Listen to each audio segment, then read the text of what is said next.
Allahumma aslih ummata Muhammadin sallallahu alaihi wasallam, farrij an ummati Muhammadin sallallahu alaihi wasallam, warham ummata Muhammadin sallallahu alaihi wasallam, wa anshur wahfaz wa ayyid nahdatal watan fil alamin bihaqqi Muhammadin sallallahu alaihi wasallam. Amma ba'd. Di sini ada sebuah pertanyaan yang mengenai bagian tubuh yang mana yang harus kita dahulukan saat kita bersujud. Apakah lutut kita ataukah kedua telapak tangan kita? Jadi jawabannya adalah mengenai masalah ini merupakan salah satu masalah yang sangat diperselisihkan oleh para ulama. Ada beberapa pendapat yang akan kami uraikan mengenai masalah ini beserta sumber hukumnya atau dalil-dalilnya tentang alasan untuk mendasari hukum tersebut. Yang pertama adalah pendapat para ulama, anggota tubuh yang didahulukan ketika kita bersujud adalah lutut terlebih dahulu, kemudian baru kedua telapak tangan. Ini adalah pendapat mayoritas para fuqaha, yaitu sebagian mazhab. Yang pertama adalah mazhab Syafi'i, mazhab Hanafi, mazhab Hambali, dan sekelompok ulama-ulama salaf seperti Imam Nakhai, Imam Sufyan Ats-Tsauri, Imam Ishaq, Imam Muslim bin Yasar, dan lain sebagainya.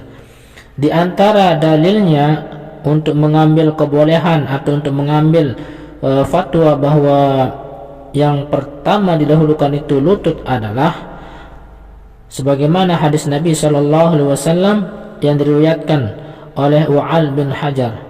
Ra'aitu Nabi sallallahu alaihi wasallam iza sajada wada'a rukbatayhi qabla yadayhi. Apa maknanya? Saya pernah melihat apabila Nabi sallallahu alaihi wasallam itu melakukan sujud, beliau meletakkan kedua lututnya sebelum kedua tangannya.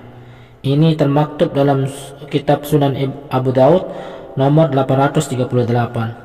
Bahkan dalam riwayat lain yang diriwayatkan oleh Sa'ad, beliau mengatakan kunna nada'ul yadaini qabla ar-rukbataini fa umirna bir-rukbataini qabla al-yadaini.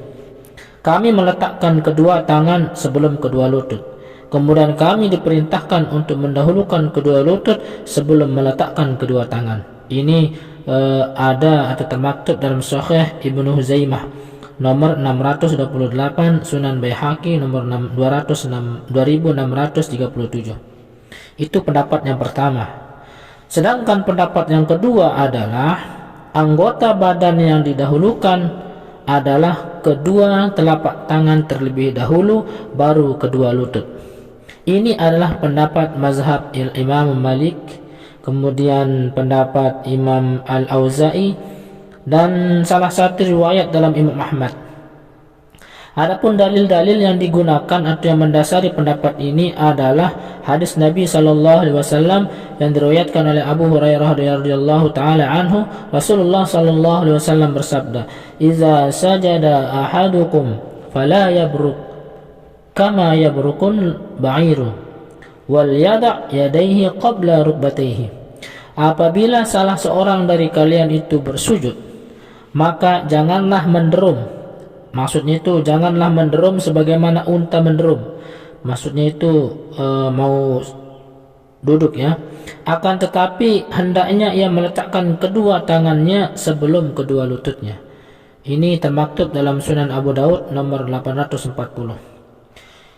Itu pendapat yang kedua. Sedangkan pendapat yang ketiga adalah anggota badan yang didahulukan ketika bersujud. Pendapat yang ketiga ini adalah anggota badan yang didahulukan kedua lutut atau kedua tangan sama saja. Jadi pendapat yang ketiga ini adalah berfatwa bahwa baik lutut maupun tangan yang terlebih dahulu sama saja. Alasannya karena tidak ada dalil yang menguatkan pendapat mana yang lebih unggul. Pendapat ini merupakan salah satu riwayat daripada pendapat Imam Malik radhiyallahu taala anhu. Jadi kesimpulannya adalah sebagian para ulama menyatakan bahwa yang didahulukan adalah kedua lutut, sebagian lainnya berpendapat bahwa yang didahulukan adalah kedua telapak tangan. Dan ada juga yang berpendapat mana saja yang didahulukan, baik dua lutut maupun kedua telapak tangan. Meski begitu, masalah ini hanya membahas mana yang lebih utama dilakukan dan disunnahkan. Jadi sebagian mana saja yang didahulukan tidak berpengaruh pada sahnya atau batalnya salat kita. Wallahu ta'ala a'lam bissawab.